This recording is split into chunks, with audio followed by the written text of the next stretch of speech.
السلام علیکم ورحمۃ اللہ وبرکاتہ۔ آج کا لیسن سٹارٹ کرتے ہیں۔ سورۃ مائدہ ہم نے سٹارٹ کر لی تھی، اس کی پہلی 2 آیتیں ہو چکی ہیں۔ تو آج ہم آیت نمبر 3 سے سٹارٹ کریں گے سورۃ مائدہ کی۔ تو چلیں سٹارٹ کرتے ہیں۔ پہلے لفظی ترجمہ ٹرانسلیشن اس کو آپ لکھیں اور اس کے بعد ہلکی پھلکی تفسیر۔ اعوذ باللہ من الشیطان الرجیم، بسم اللہ الرحمن الرحیم۔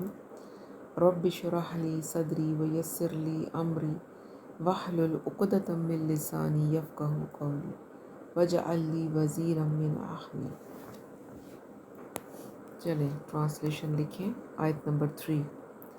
حرمت حرام کر دیا گیا۔ پیش سے سٹارٹ ہو رہا ہے تو یہ مجہول بن جائے گا، پیسو وائس، کر دیا گیا۔ علیکم، علی پر، کم تم پر۔ کیا حرام کیا گیا؟ المیتۃ، مردار، و اور، دم، خون، و اور، لحم، گوشت، الخنزیر، سور کا گوشت، و اور،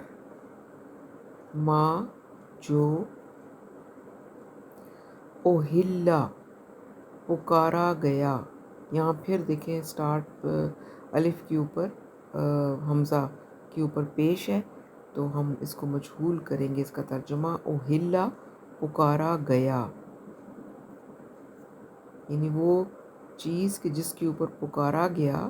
لغیر اللہ، اللہ کے سوا، غیر سوا اللہ کے سوا، بہی اس پر، با پر، ہی اس پر، یعنی وہ چیز بھی حرام ہے کہ جس پر اللہ کے سوا کسی اور کا نام لیا جائے۔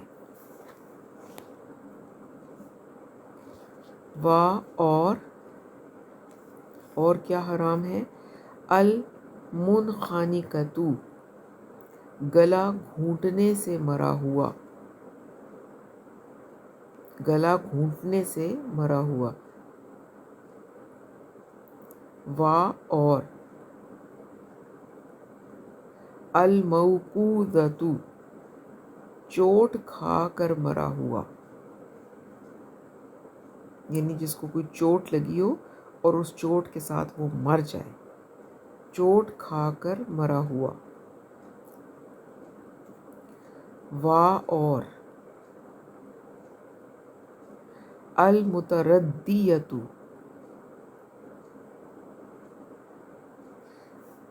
گر کر مرا ہوا، ایسا کوئی جانور جو کہ کسی اونچائی سے نیچے گرا ہو اور پھر مر گیا ہو، گر کر مرا ہوا تو وہ حرام ہے۔ و اور، النطیحۃ، سینگ مارا ہوا، یعنی کسی اور جانور نے سینگ مار کر اس کو ہلاک کر دیا ہو تو وہ بھی حرام ہے۔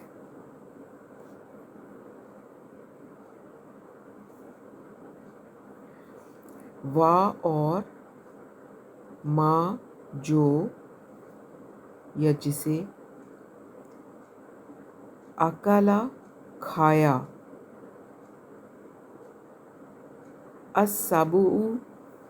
درندے نے، یعنی ایسا جانور کہ جس کو کسی درندے نے کھایا ہو تو وہ بھی حرام ہے۔ الا، سوائے، ما جو، زکیتم، زکی ذبح کر لیا تم نے، یعنی سوائے اس کے کہ جس کو تم نے ذبح کر لیا ہو۔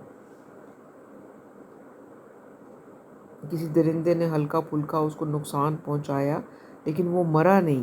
اور پھر وہ کسی انسان کے ہاتھ میں آیا اور اس نے اس کے اوپر تکبیر پڑھ کر اس کو ذبح کر لیا تو پھر وہ حلال ہے۔ اور کیا حرام ہے؟ وا اور ما جو ذبیحہ ذبح کیا گیا، پھر دیکھیں اس کے اوپر پیش آ گئی زال کے اوپر تو مجہول بن گیا۔ ذبیحہ ذبح کیا گیا، یعنی وہ جانور جو ذبح کیا گیا کہاں پر؟ علا پر، نصبی آستانوں پر، وہ بھی حرام ہے۔ وا اور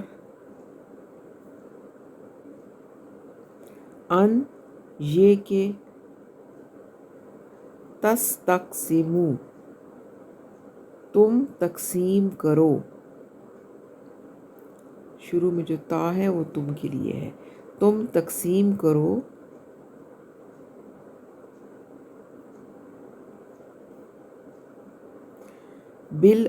بالازلامی سے ازلام تیروں سے، یعنی تم، یہ ان کا ایک طریقہ تھا عرب میں، تیروں کے ساتھ وہ تقسیم کرتے تھے، تو یہ بھی حرام ہے۔ ذالکم یہ، فسق گناہ ہے، تیروں کے ساتھ جو تقسیم تھی یہ گناہ ہے۔ تو یہاں پر آپ نے دیکھا کہ ڈھیر ساری اللہ تعالیٰ نے حرام چیزیں بتا دی کہ کیا کیا حرام ہے، وہ ساری چیزیں یہاں بتا دی گئی۔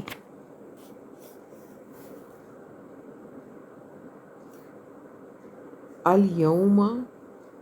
آج کے دن،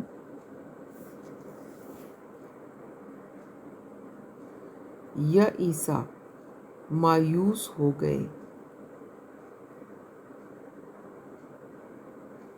الذین وہ لوگ جو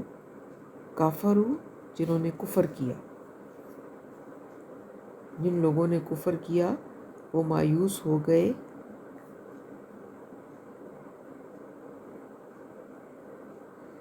کس سے مایوس ہو گئے؟ من سے، دینکم دین کم تمہارے دین سے، فلا تو لا نہیں،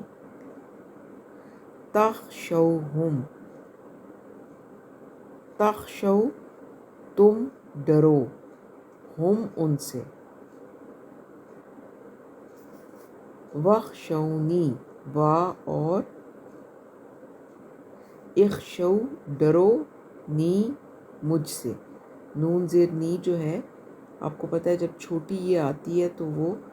یا متکلم ہوتی ہے، جس کا مطلب ہوتا ہے میرا یا مجھ سے یا میں، تو یہاں پر یا تو نہیں ہے لیکن زیر آ گئی تو نی آواز وہی آ رہی ہے، تو اس کا مطلب بھی ہے میرا یا مجھ سے، وخشونی اور ڈرو مجھ سے۔ الیوم آج کے دن،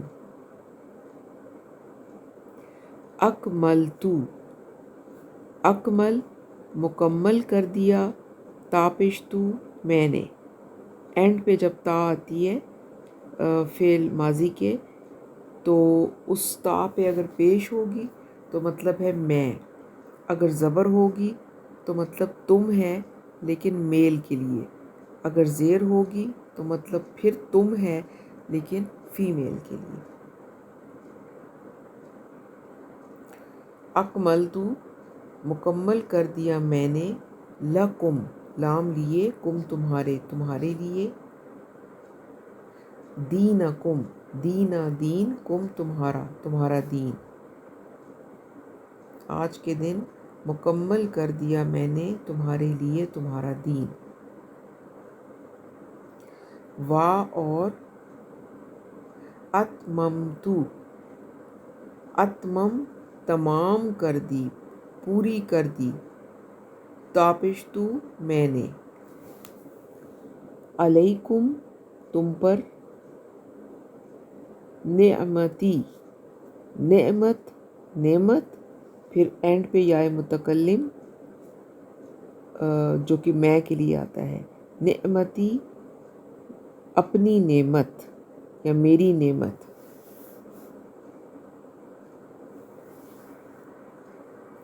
وا اور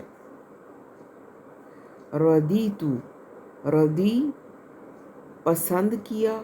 پھر تاپشتو میں نے، اور پسند کیا میں نے، لکم تمہارے لیے،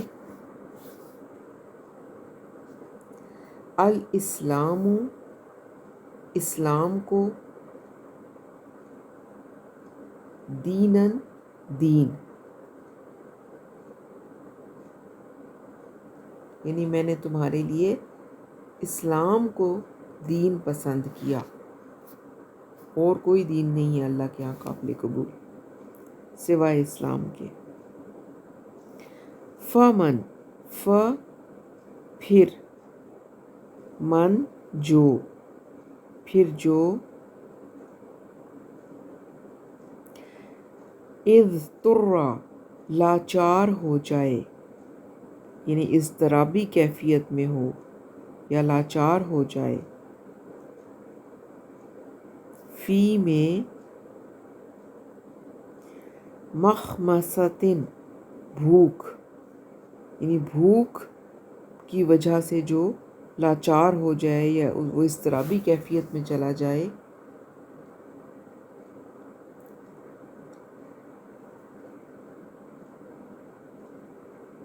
غیر نہیں، متجانف مائل ہو یا مائل ہونے والا ہو، میم آ گیا، لِاسْمٍ گناہ کی طرف، یعنی کہ جو لاچار ہو جائے بھوک کی وجہ سے، بالکل مرنے والا ہو گیا ہو، تو وہ جو ہے وہ حرام بھی اس کے لیے پھر اس وقت جائز ہو جاتا ہے، لیکن ساتھ شرط ہے کہ وہ مائل نہ ہو گناہ کی طرف، اس کا دل نہ ہو کہ میں نے یہ کھانا ہے، کراہت سے ہی وہ چیز کھائے صرف اپنی جان بچانے کے لیے۔ فَإِنَّ اللَّهَ تو اِنَّا یقیناً اللہ غفور بخشنے والا ہے، رحیم رحم کرنے والا ہے۔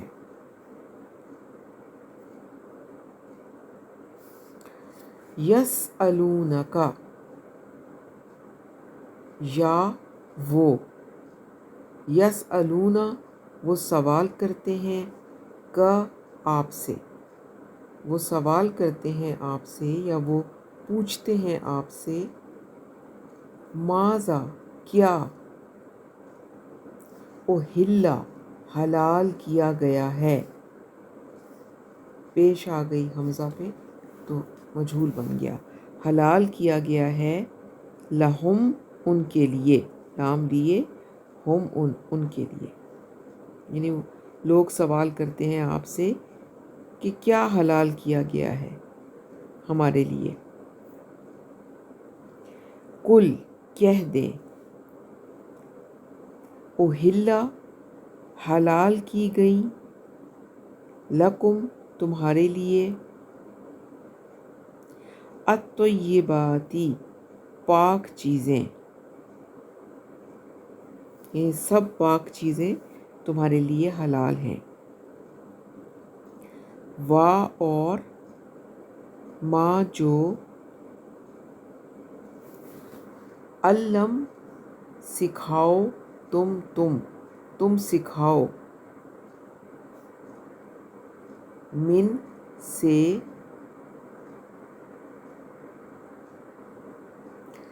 الجوارحی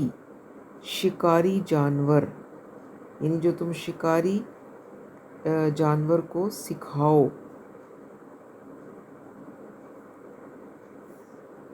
مقلبین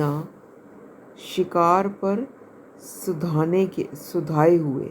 یعنی وہ جو سکھائے ہوئے جانور ہوتے ہیں کہ شکار کو کس طریقے سے پکڑنا ہے، شکار پر سدھائے ہوئے، تعلمونہن، تعلمون تم سکھاتے ہو، ہن ان کو، ان جانوروں کو، تم سکھاتے ہو ان جانوروں کو، مما من سے، ما جو اس میں سے جو، علمکم علم سکھایا، کم تمہیں، اللہ اللہ نے، یعنی تم جو جانوروں کو سدھاتے ہو یا سکھاتے ہو تو وہ علم بھی تمہیں اللہ ہی نے دیا ہے۔ فَکُلُوا، ف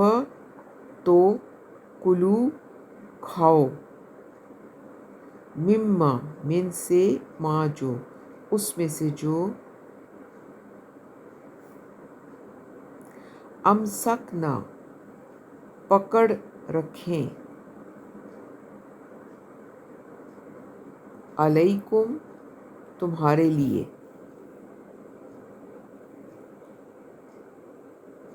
وَاذْکُرُوا وا اور، اذکروا یاد کرو یا لے لو اسم نام، اللہ اللہ کا، علیہم اللہ پر، علیہ اللہ پر، ہی اس پر،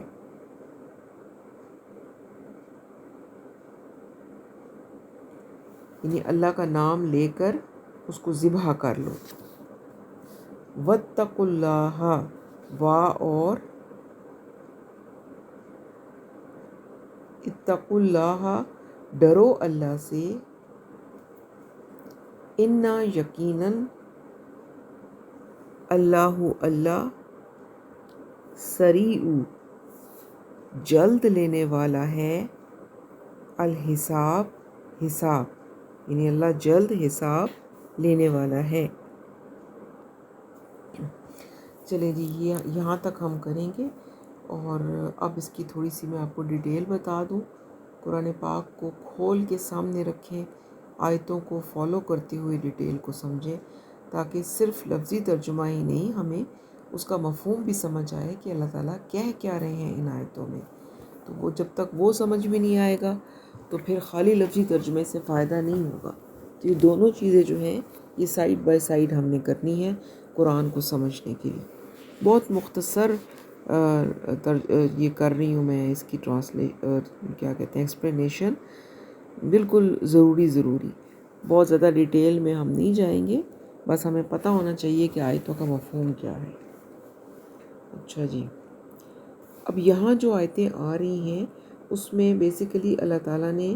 کھانے پینے کے لیے جو چیزیں حرام کر دی ہیں ان کا ذکر آ رہا ہے کہ کیا کیا کچھ جو ہے وہ، پہلے آپ نے شروع میں پڑھا تھا نا حلال، تو اب یہاں پر آ رہا ہے کہ حرام کیا کچھ ہے، اور بڑی وضاحت کے ساتھ یہاں پر بتایا جا رہا ہے۔ اس کا ذکر پہلے بھی قرآن میں آ چکا ہے، لیکن یہاں پر اب آخری بار اس کا ذکر آئے گا، کیونکہ یہ سورۃ مائدہ جو ہے یہ اینڈ پہ نازل ہونے والی صورتوں میں سے ہے بالکل۔ حرمت علیکم المیتۃ، تو سب سے پہلے کیا حرام کیا گیا تم پر مردار،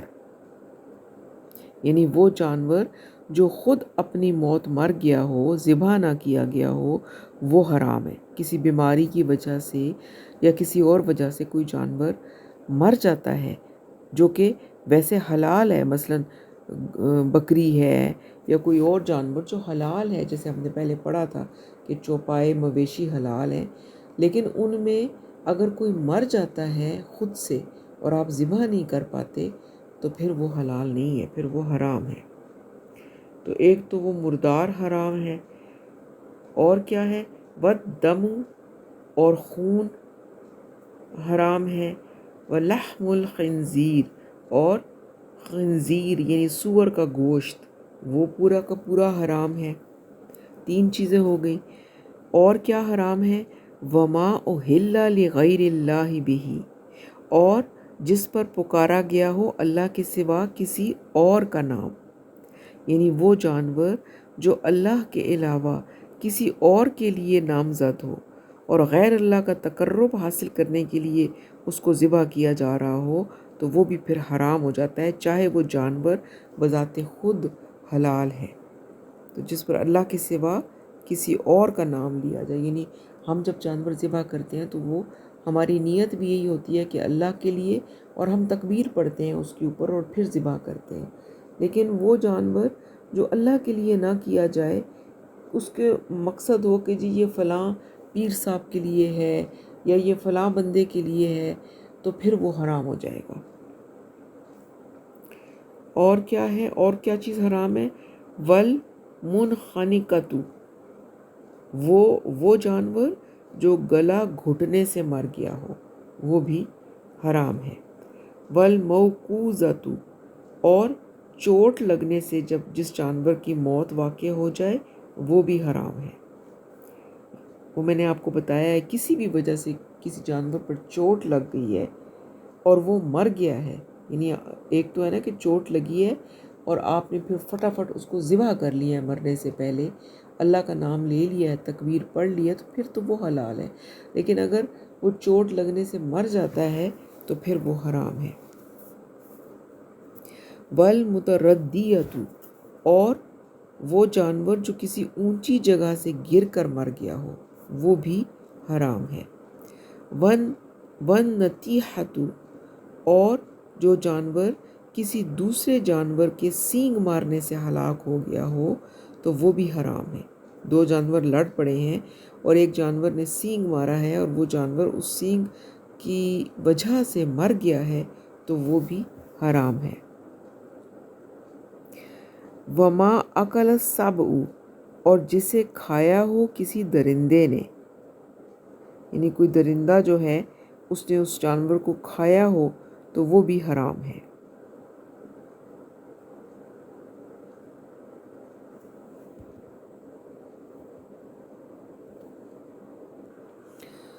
تو یہ جو ہیں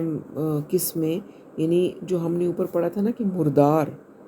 حرام ہے، تو یہ آگے جو ہم نے یہاں پڑھی یہ 5 قسمیں مردار کی بتائی جا رہی ہیں کہ کوئی جانور ان میں سے کسی سبب سے بھی مر گیا اور ذبح اس کو کرنے کی نوبت نہیں آئی، یعنی اس کے جسم سے خون نہیں نکلا اور خون جو ہے وہ اس کے اندر جم گیا، تو پھر وہ جانور جو ہے وہ حرام ہے، حلال نہیں سمجھا جائے گا۔ اچھا،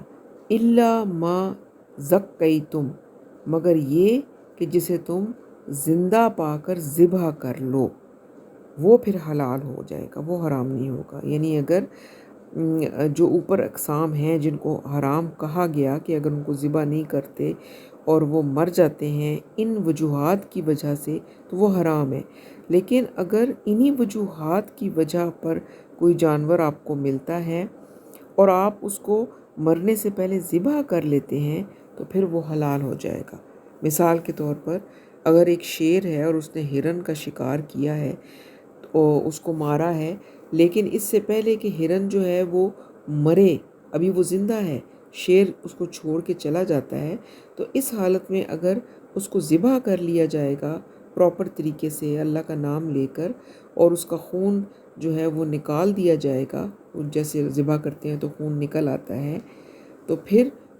شیر کا جہاں جہاں پر منہ لگا ہے وہ حصہ کاٹ کر پھینک دیں تو باقی گوشت جو ہے وہ پھر حلال ہو جاتا ہے۔ تو یہ مطلب ہے اِلَّا مَا ذَكَّيْتُمْ، کہ مگر یہ کہ جسے تم زندہ پا کر ذبح کر لو تو وہ پھر حلال ہو جائے گا۔ وَمَا ذُبِحَ عَلَى النُّصُبِ، اور وہ جانور جو کسی آستان پر ذبح کیا گیا ہو وہ بھی حرام ہے۔ اوپر جو حرام کی باتیں بتائیں ان کے ساتھ ساتھ اب ایک اور حرام کی قسم بتائی جا رہی ہے کہ کسی خاص آستانے پر، خواہ وہ کسی ولی اللہ کا مزار ہی کیوں نہ ہو یا پھر وہ کسی دیوی دیوتا کا آستان ہو، ایسی جگہوں پر جا کر ذبح کیا گیا جانور بھی حرام ہے۔ ٹھیک ہے نا، بے شک آپ نے اس کو وہاں جا کر پراپر ذبح کیا ہے، لیکن وہ ذبح آپ نے کسی ایسی جگہ پر آستانے پہ کیا ہے تو پھر وہ حرام ہے، نام اللہ ہی کا لیا ہے لیکن پھر بھی وہ حرام ہے۔ اور وَأَن اور یہ کہ تَسْتَقْسِمُوا بِالْأَزْلَامِ اور یہ کہ جوئے کے تیروں کے ذریعے سے تقسیم کرو، یہ بھی چیز جو ہے یہ گناہ کی بات ہے۔ آگے بتا دیا گیا ذَالِکُمْ فِسْق، یہ تمام گناہ کے کام ہیں۔ تو یہ جو ہے تیروں والا معاملہ، یہ بھی عرب کے معاشرے میں بڑا عام تھا، اور جوئے ہی کی ایک یہ قسم ہوتی تھی کہ عربوں کے ہاں رواج تھا کہ وہ قربانی کے بعد جو گوشت کا ڈھیر لگا دیا کرتے تھے اور تیروں کے ذریعے سے پھر گوشت پر جوا کھیلتے تھے۔ اور ویسے اور بھی وہ گوشت کے علاوہ دوسرے کاموں میں بھی وہ اس طرح کے تیر ان کے ہوتے تھے پڑے ہوئے، اور وہ ان کے ذریعے سے وہ فالیں بھی نکالا کرتے تھے۔ تو یہ سارے کام جو ہیں یہ بھی گناہ کے کام ہیں، تو یہ بھی حرام ہے۔ تو یہاں پر یہ دیکھیں آپ، ایک لمبی لسٹ بتا دی گئی ان چیزوں کی کہ جو حرام ہے۔ آگے فرمایا الیوم یئس الذین کفروا من دینکم،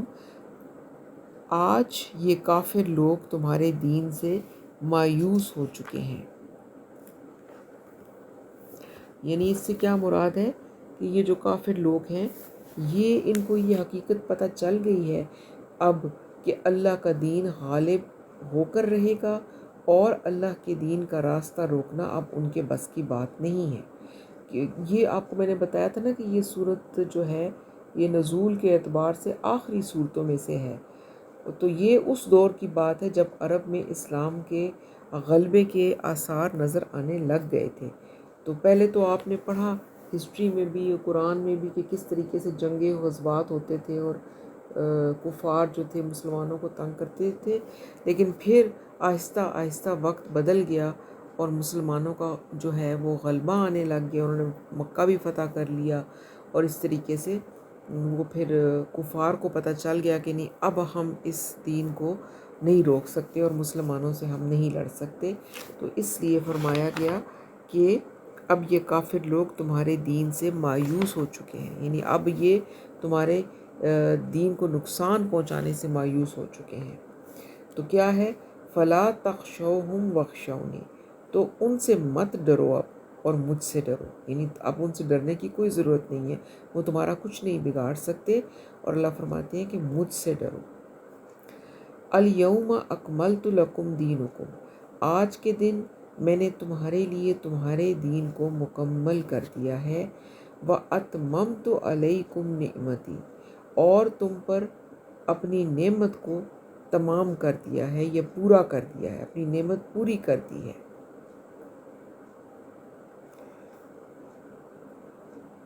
تو یہاں پر بھی وہی بات آ رہی ہے، کیونکہ یہ آخری ایام، آخری صورتوں میں سے ایک صورت ہے، تو اللہ تعالیٰ یہاں فرما رہے ہیں کہ میں نے تمہارے دین کو تمہارے لیے مکمل کر دی، یعنی جتنے بھی تمہارے لیے احکامات آنے تھے حلال حرام کے، شریعت کے قوانین، وہ سارے کے سارے قیامت تک آنے والے معاملات کے بارے میں اللہ تعالیٰ نے دین میں آپ بتا دیے ہیں، اور تمہارا دین اب مکمل ہو گیا، اب اس میں تم اور کوئی مزید ایڈیشنز نہیں ہو سکتے، مکمل کر دیا اللہ تعالیٰ نے دین کو تمہارے لیے، اور فرمایا کہ تم پر اپنی نعمت جو ہے وہ مکمل کر دی ہے، تمام کر دی ہے، کہ یہ جو قرآن ہے، یہ جو ہدایت ہے، یہ ایک بہت بڑی نعمت ہے اللہ کی طرف سے۔ یہاں سے یہ بھی ہمیں پتہ چل رہا ہے کہ جیسے ہم باقی دنیا کی نعمتوں کو نعمت سمجھتے ہیں، تو ان نعمتوں میں سب سے بڑی نعمت جو ہے وہ نعمت ہدایت ہے، جو ہمیں اس قرآن سے ملتی ہے۔ تو یہ قرآن جو ہے یہ ایک بہت بڑی نعمت ہے، اگر ہم اس سے جڑے ہوئے ہیں تو ہم اللہ تعالیٰ کی ہمارے پاس بہت بڑی نعمت ہے، اور دنیا کی تمام نعمتیں ہوتے ہوئے اگر یہ ہمارے پاس قرآن کی نعمت نہیں ہے، ہدایت نہیں ہے، تو پھر ہمارے پاس کوئی نعمت بھی نہیں ہے، کوئی نعمت بھی پھر نعمت نہیں ہے۔ ڈاکٹر اسرار بڑی اچھی بات کرتے تھے کہ کوئی نعمت اس وقت تک نعمت نہیں جب تک کہ وہ نعمت ہدایت اس کے ساتھ نہ ہو۔ تو اس لیے سب سے بڑی نعمت جو ہے وہ ہدایت کی نعمت ہے، قرآن کی نعمت ہے۔ وَرَضِیتُ لَکُمُ الْإِسْلَامَ دِینًا، اور اللہ تعالیٰ فرماتے ہیں کہ تمہارے لیے میں نے پسند کر لیا ہے اسلام کو بحیثیت دین کے۔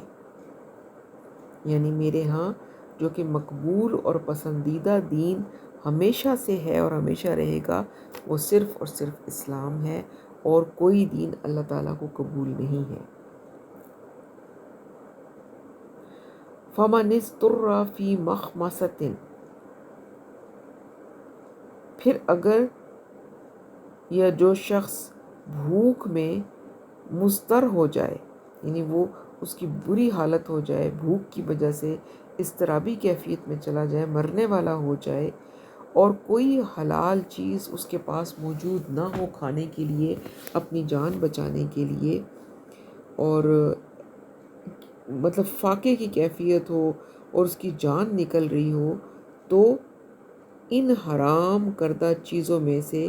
جان بچانے کے لیے وہ تھوڑا سا کھا سکتا ہے۔ یہ اللہ تعالیٰ نے ایک پھر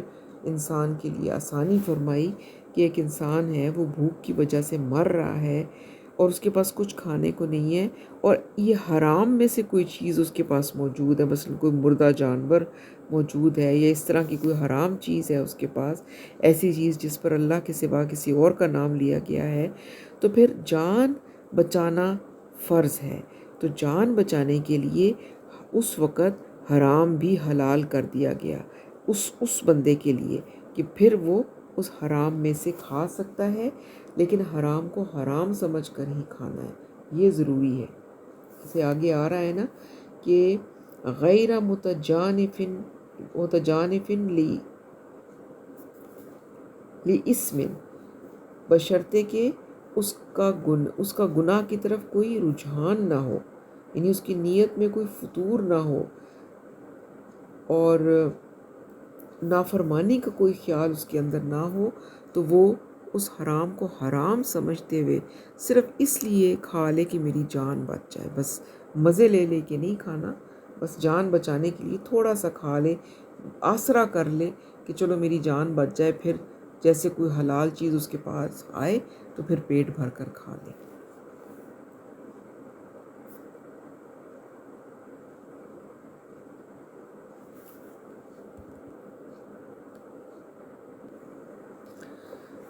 یسألونک ماذا احل لہم، اے نبی صلی اللہ علیہ وسلم، یہ لوگ آپ سے پوچھتے ہیں کہ ان کے لیے کیا کیا حلال ہے۔ یعنی پھر ایک سوال سامنے رکھا گیا کہ نبی صلی اللہ علیہ وسلم سے یہ سوال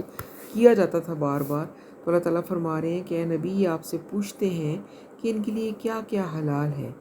قل احل لکم الطیبات، تو آپ نے اللہ تعالیٰ نے فرمایا آپ صلی اللہ علیہ وسلم کو کہ آپ فرما دیں ان کو، بتا دیں ان کو کہ تمہارے لیے سب پاکیزہ اور طیب چیزیں حلال کر دی گئی ہیں، یعنی پاک اور طیب تم کھا سکتے ہو، یہ جو چیزیں بتائی ہیں ان کے علاوہ۔ وما علمتم من الجوارح مقلبین تعلمونہن مما علمکم اللہ، اور یہ جو تم سدھاتے ہو شکاری جانوروں کو، پھر چھوڑتے ہو ان کو شکار کے لیے، انہیں تم نے سکھایا ہے اس میں سے جو اللہ نے تمہیں سکھایا ہے۔ یہاں پر ایک اور چیز اللہ تعالیٰ نے بتا دی کہ آپ کو پتہ ہے کہ شکار جو لوگ کرتے ہیں ان کے پاس مختلف قسم کے جانور ہوتے ہیں، پرندے ہوتے ہیں، باز ہوتا ہے، کتے ہوتے ہیں، اور ان کو وہ سکھاتے ہیں۔ تو جب وہ شکار کرتے ہیں، مثلاً اگر مرغابیاں ہیں یا پرندے ہیں اور کسی نے شکار کیا ہے، تو اب وہ دور جا کر گرتے ہیں، تو پھر انہوں نے سکھائے ہوئے ہوتے ہیں یہ کتے اور باز وغیرہ، اور وہ بھاگ کر جا کر ان کو پکڑ کے لے آتے ہیں۔ تو یہ ہوتا ہے سکھانا شکار کے لیے۔ تو وہ اللہ تعالیٰ فرما رہے ہیں کہ جو جانوروں کو تم سکھاتے ہو شکار کرنے کے لیے، جو طریقے سکھاتے ہو، تو یہ تم اسی سے سکھاتے ہو جو اللہ نے تمہیں سکھایا ہے، یعنی یہ علم سکھانے کا بھی یہ اللہ نے تمہیں دیا ہے۔ تو کیا ہے؟ فَقُلُوا مِمَّا أَمْسَكْنَا عَلَيْكُمْ، تو تم ان کے اس شکار میں سے کھاؤ جو وہ تمہارے لیے روکے رکھیں۔ وَاذْكُرُوا اسْمَ اللَّهِ عَلَيْهِ، اور اس پر اللہ کا نام لے لو۔ وَاتَّقُوا اور اللہ کا تقوی اختیار کرو، ان اللہ سریع الحساب، یقیناً اللہ تعالیٰ بہت جلد حساب لینے والے ہیں، یعنی اللہ کو حساب لینے میں کوئی دیر نہیں لگتی۔ جب اللہ ڈھیل ضرور دیتے ہیں، لیکن اگر وہ حساب لینے لگیں تو وہ بہت جلد لینے پہ قادر ہیں، اور وہ لیں گے بھی صحیح۔ کب لیں گے یہ اس کو اللہ کو خود معلوم ہے، ان کے اپنے فیصلے ہیں۔ تو یہاں پر وہ اس کا بتا دیا گیا کہ تم شکار کرنے کے لیے تم نے جانوروں کو سدھایا ہوا ہوتا ہے، سکھایا ہوا ہوتا ہے، تو وہ جب کوئی جانور پکڑ کے لائیں تمہارے پاس تو پھر کیا کرو، تم ان کو اس جانور کو جب چھوڑو، یا اگر تم تیر پھینک رہے ہو تو اس تیر کو پھینکتے ہوئے کیا کرو، اس پر اللہ کا نام لے لیا کرو، تو پھر وہ جو جانور گرے گا اس کے لگنے سے، اور پھر وہ جو آپ کے سدھائے ہوئے جانور اس کو پکڑ کے لائیں گے تو پھر وہ آپ کے لیے حلال ہے، اس کو آپ کھا سکتے ہیں۔ اور پھر یہی بتایا گیا کہ اللہ کا تقوی اختیار کرو، اللہ سے ڈرو، اور یعنی جب بھی ایسے احکامات آتے ہیں تو آگے اس طرح کی آیت آتی ہے کہ یہ ساری باتیں اللہ نے تمہیں بتا دی ہیں، اب ان پر عمل کرنا ہے تم نے خود، اور اگر تم نہیں کرو گے تو تمہارا اپنا نقصان ہے۔ تو وارن کر دیا گیا کہ اللہ تعالیٰ کا تقوی اختیار کرو، یعنی بچ کے چلنے کا نام تقوی ہے۔ تو کوشش کرو کہ اللہ نے جو احکامات بتائے ہیں ان پر پوری طرح سے عمل کر سکو، کیونکہ اگر نہیں کرو گے تو پھر اللہ تعالیٰ حساب لینے کے لیے کافی ہے۔ تو یہ ہمارا آج کا لیسن ہے۔ اللہ تعالیٰ ہمیں اس پر جو کچھ ہم نے پڑھا اس کی سمجھ عطا فرمائے اور اس پر عمل کی توفیق دے۔ اگر مجھ سے کوئی بیان کرنے میں کہیں کوئی غلطی کوتاہی ہو گئی ہے تو اللہ تعالیٰ مجھے معاف فرمائے۔ سبحانک اللہم و بحمدک، نشہد ان لا الہ الا انت، نستغفرک و نتوب الیک۔ السلام علیکم ورحمۃ اللہ وبرکاتہ۔